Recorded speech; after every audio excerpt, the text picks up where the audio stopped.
ส่งยิ้มให้ความทรงจำดีๆที่มีให้กันในวันที่สองเราไม่มีวันจะคืนกลับมาส่งยิ้มให้กับความฝันของเราที่เคยตั้งใจจะไปให้สุดปลายฟ้าแต่แล้วก็พังทลายต่างใครต่างมั่นใจว่าความรักต้องแสนงดงามไม่ได้เพื่อใจกับความไม่ดีอย่างสากลัวจะรู้ว่าความรักเป็นเช่นไร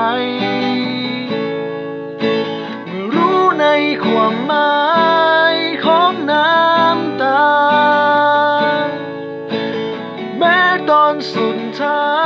ยต้องเลิกลาไม่ใช่ความผิดของใครแค่วันนั้นเรายังเด็กเกินกลัวจะเข้าใจ